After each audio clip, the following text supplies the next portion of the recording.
This is Ray from Travels with Miranda.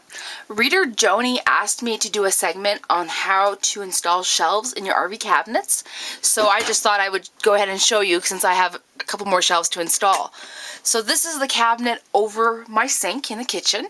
I've been using this wire organizer for a little while now. It just kind of fell into my hands and it was the right width, but it's not the right length, and so there's a bit of wasted space here. And I thought that if I put some shelves in, I could put a shelf in about here, and then one a little bit higher up, and I could like triple my space in this cabinet. So to install the shelves, first of all, you're going to need some shelves. And just here's some of my shelves here that we just made today. My friend Laura, I call her on the blog, happened to have these from an old computer desk, and they happen to just match the finish in the RV. But you can use whatever you've got. Originally, my friend Charles was going to make them out of just some leftover chipboard. I think, you know, they're in a cabinet, they're going to be covered with stuff. I don't really care what they look like. I would have been happy with the chipboard, but these just happen to kind of match the finish. So what I did was I went over this morning because I was helping put on the new roof on their addition, and I came over with a little template. So I went over with this with a little template showing you know, that it's basically a rectangle 18 inches by 8.25. Needed a notch, and I'll show you why that needed a notch. Because these RV cabinets, the way that they're built with a little 1x1 piece in the corner. You can sort of see that right there, and so you kind of need to work around that. So went over, and then at the end of the day we had time, took out the table saw, and we made the shelves. You're also going to need something with which to secure the shelves to the wall.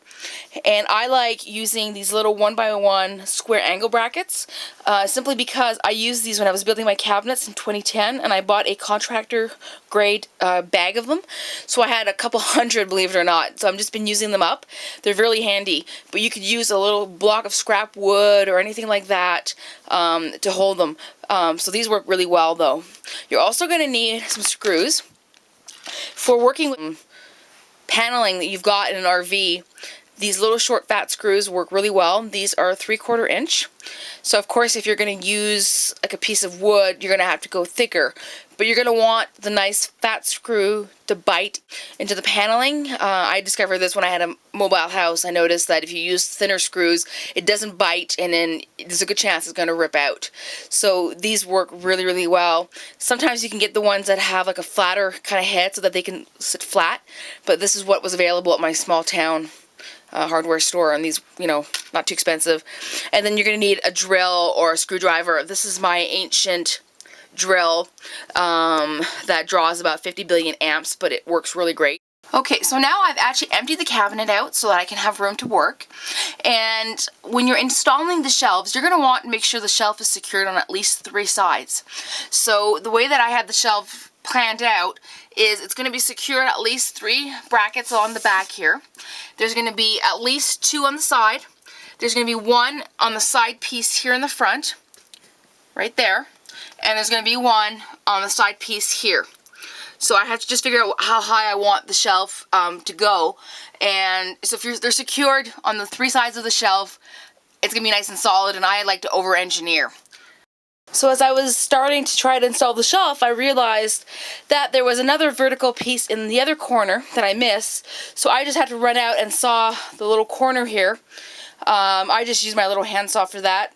It's really quick. So now you can tell it's notched on both sides. So now I have to decide how high I want the shelf, and I kind of like my teacup right here would probably be the highest piece that I would put on the bottom. You want to have room to pull it in and out. So this is actually a pretty good height, which works out well because the little door catch there, as you can see, it's wider than the door jamb, and the shelf will be caught there, and I'd have to go and trim that. So I'm going to live with that. So what I do is I find a container or something that's the height that I want my shelf to be at, and I use that underneath to hold the shelf, make sure it's level. I've installed other shelves where it was like a paint can or something, whatever's handy, and then I can still kind of get underneath with a pencil and mark my line where I want it. Now I'm going to give you one word of caution. I'm just going to spin around here, hope you don't get too dizzy, and I'm just going to show you this cabinet here. This cabinet has a lip on the bottom, And when I installed the shelf above here, I used my garbage can as my spacer to hold the shelf, and it worked great. Installed the shelf, and then I realized I couldn't slide the garbage can back out. I wound up having to pull the shelf out again and reinstall it. So just keep that in mind, that whatever you install has to be removable when you're done. So I'm just going to grab a pencil and I'm just going to mark the bottom where I'm going to want to screw in the brackets. So that the shelves don't move in transit, I like to install the brackets on the bottom of the shelf and also to the wall. I don't like to just install the brackets and then put the shelf on top of the brackets unsecured.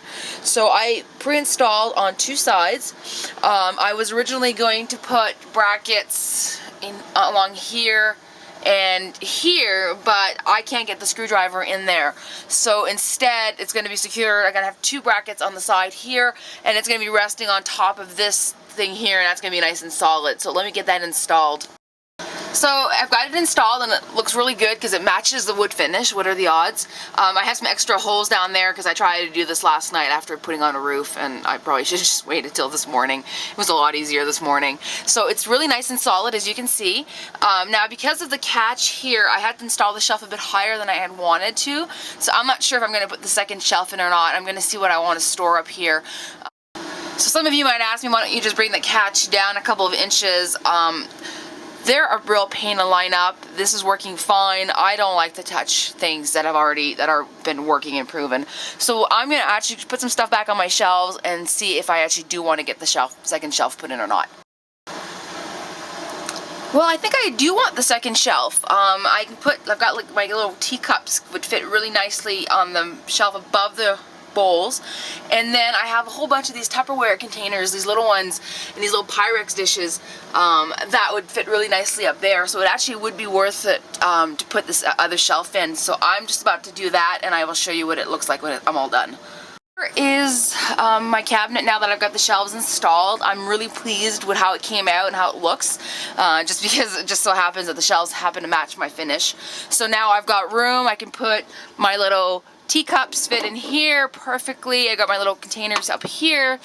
Now, the only thing that I'm not crazy about with this setup is that I wasn't able to secure this corner here. So it is a little bit loose. I mean, it is solid. It's not going to go anywhere, but I wouldn't put anything heavy or fragile on the top shelf. Like these little plastic containers, there's not any issue with that, of course. So it's not going to go anywhere. It's braced really well on the sides here, so it's fine. So there we go. Everything's actually kind of put away now, believe it or not. That's all that was up there. As I said, this was the cabinet that had all the damage when I had the accident, so I lost about 3 or 4 of these bowls. I lost about half a dozen saucers. I lost the rest of my little cups like that. So thanks for watching, and let me know in the comments if you've ever installed shelves, if you've got another way of doing it, or if you want a link to a project that you've done for adding shelves. Thanks a lot.